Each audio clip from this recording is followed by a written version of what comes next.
Hello, my name's Brian Melton, and I want to go ahead and tell you a little story about my diagnosis with multiple sclerosis.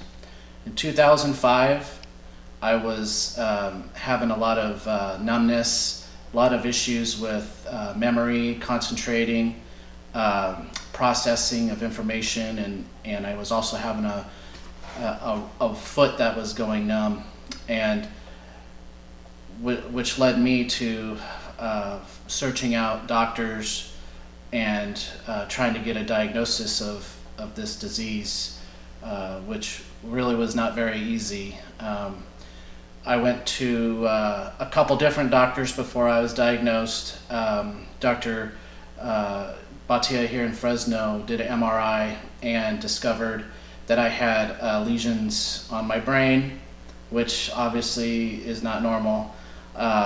And this is what was basically causing the numbness and the cognitive issues and all the changes that were constantly happening out of the blue, and we didn't know why. So he showed me the MRI and said, we're going to do what's called a spinal tap, and the spinal tap can basically check for elevated proteins, which will show if you have MS or not. The spinal tap actually came back negative, which could happen, but he still diagnosed me based upon my lesions on my MRI. So he diagnosed me, and it was quite a shock, but he had me start a therapy called Copaxone. Many of fellow MS patients know about this disease-modifying drug. It's fairly it's fairly good at stopping relapses, but your disease typically will continue to progress over time. I took that for 5 years, and I would continue to have small relapses once a year, typically around spring. If I'd have all my body parts would go numb, a lot of them, and I'd have a lot of difficulty concentrating. A lot of my peers would think that I had issues. I can't remember anything. I'd get made fun of that I had a really bad memory, which come to find out was some of the lesions are in the location of where your memory is in my brain. So I took Copaxone for 5 years. I ended up seeing a MS specialist in San Francisco. That was Dr. Green. Dr. Green looked at, after 5 years of me being on Copaxone, he saw new lesions and said we need to switch to another therapy. So after that appointment, I came back into Fresno, and we had a follow-up with my local neurologist, who advised that I should start a therapy called Tysabri. And Tysabri is a very powerful MS drug. Most of you who are MS patients know about it.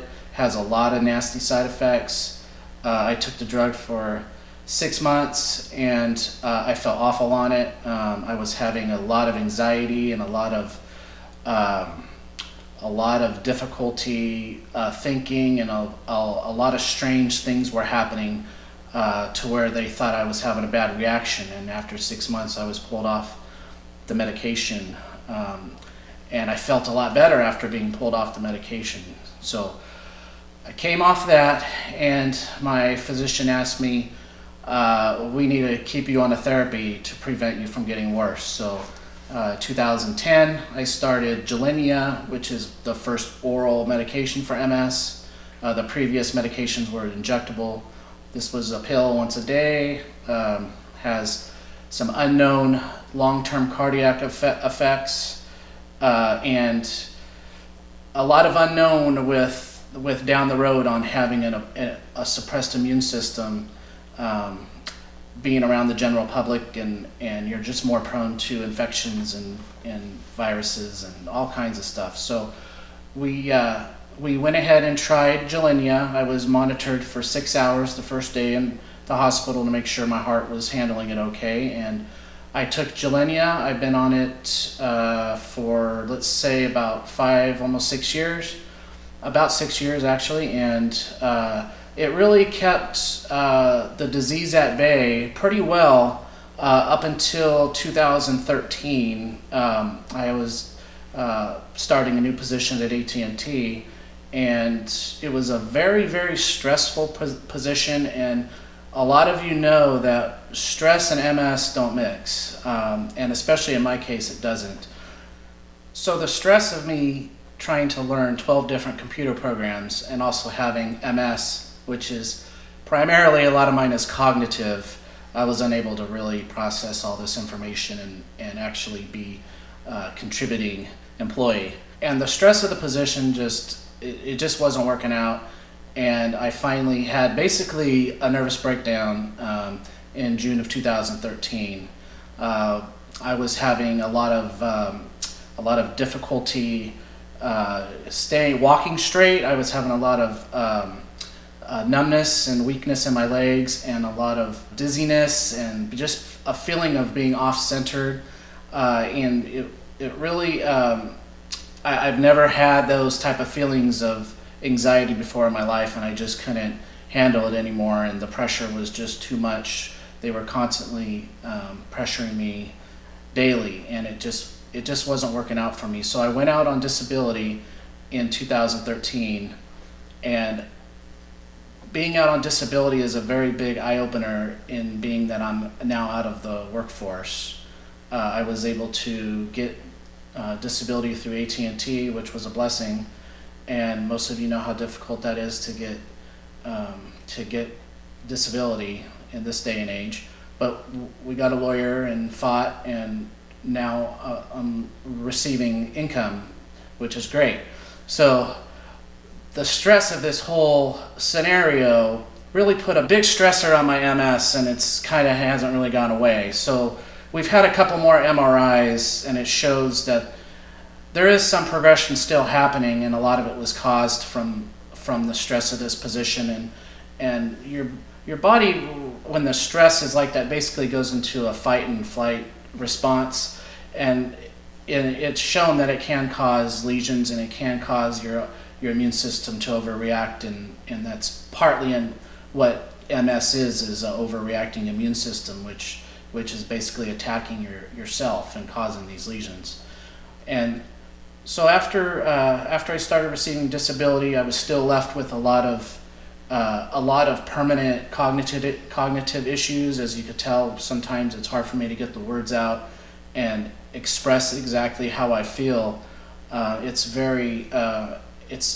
It's kind of like I've molded into a different person, having a lot of issues with my memory, and can't forget. I forget everywhere I put anything, my keys or my pen or anything. I have to physically look at the object and say, I set that there.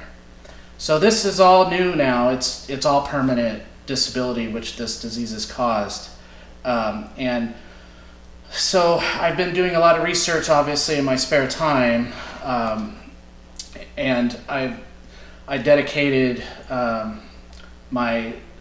myself really to research as much as I can about therapies and what else is out there, what type of treatments have been scams, what type of treatments are actually proven, and trying to look into each and every treatment that's out there to see what truly is something that could help.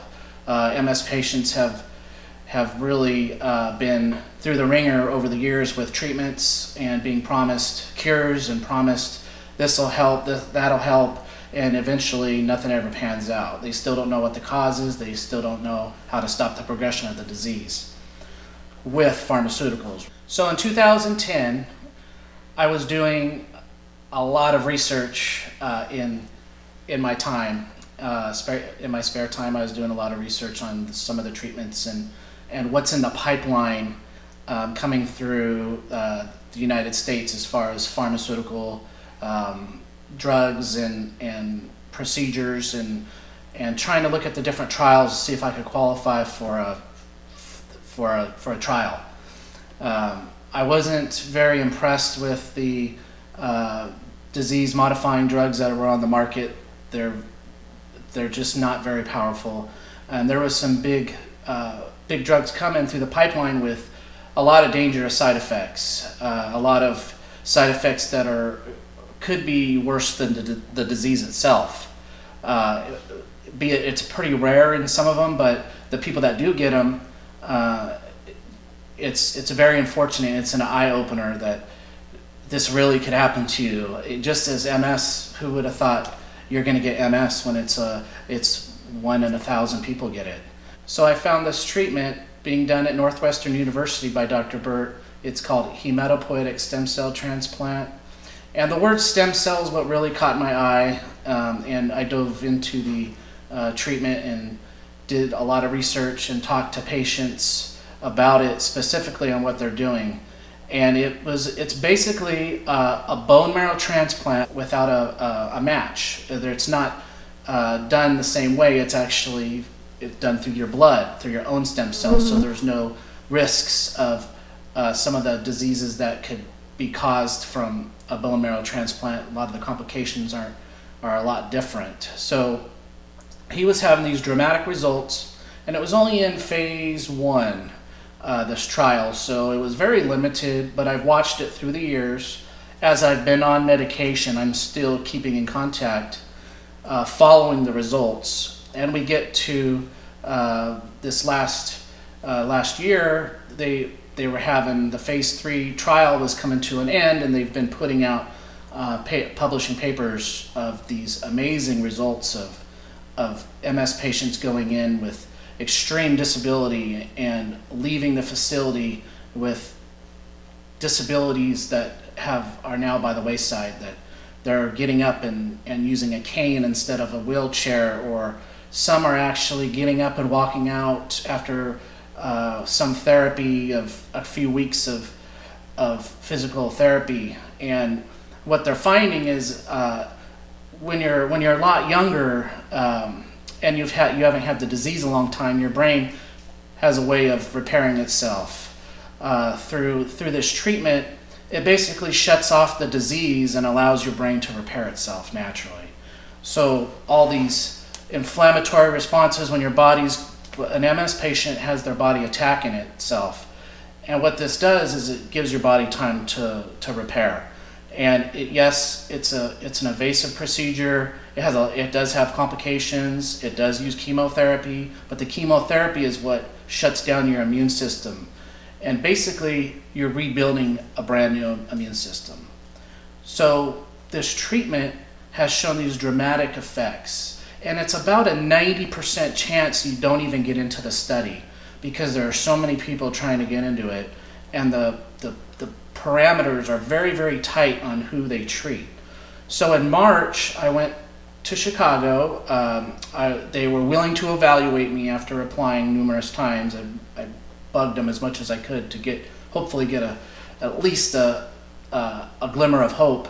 I went there in Chicago. I met with Dr. Burt. Dr. Burt was very honest and looked at me and said, your lesions aren't active this time on your MRI. We're really looking for a particular patient that responds the best to this procedure, which is active, aggressive inflammation, aggressive disability, and being young. Well, I didn't have at the time a really aggressive disability, and a lot of that has to do with spinal lesions, and I don't have any spinal lesions, so you see a lot of the patients that are in wheelchairs, and they've got aggressive disease with spinal lesions, and they're in wheelchairs and really in rough shape. And he looked at me and just said, I don't recommend it for you here at this time, because, and I understood there's other patients that need it more than me. So that led me to look abroad and see where all these other patients are going that are getting denied, which are hundreds and hundreds and hundreds of patients that leave there upset, that are being told, I'm sorry, we're not going to be able to treat you, even though, we're the only one in the United States. So there's nowhere else to go. Okay, it's either you get treated there or you find another place that treats MS patients with this procedure. And so that led me to doing a lot more research, and this miracle of Facebook. I tell you, there was one of the founders of this area for HSCT. He's really the one that has started the whole movement. He started the Facebook page, and they have over 10,000 members now. And most of these are all MS patients from the United States.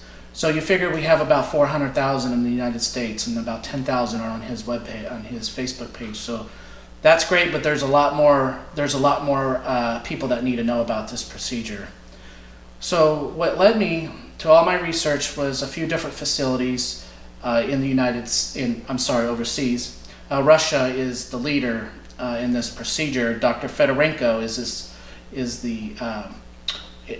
the almighty genius there. He's just an amazing doctor, and he's been treating international patients for about 4 years.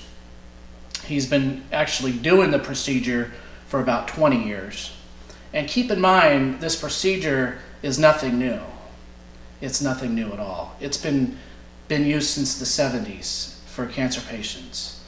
But the FDA in the United States doesn't recognize it as its use in autoimmune diseases. Even though I can go get it done down the street, even though I could have my insurance cover it if it was approved, I have to go overseas. So I have to travel to a foreign country. But the good news is they have a great track record. So about 70% of his patients have seen their disease stopped. Now the long-term results aren't really in yet, but from what we've seen in Dr. Burt's study, he's had up to 13 years of research showing that good 70% of progression-free patients. And those results are amazing compared to what any disease-modifying drug out on the market could offer. This is not even close. And this isn't even a drug, it's a procedure. It's using simple chemotherapy drugs, your immune system stripped down, and it's rebuilt using your own naive stem cells, which are pulled from your bone marrow, which have no disease in them yet. So the stem cells are only there to help you in recovery. It should actually just be called a chemotherapy treatment, but unfortunately stem cell is mentioned in it because a lot of people get confused on stem cells. What is stem cells? What is this? This is different. This is not a one-day stem cell treatment that you're going to find in Mexico or down south somewhere at a clinic. This is an actual chemotherapy procedure. You're there for 30 days. So you're basically in the hospital for 30 days.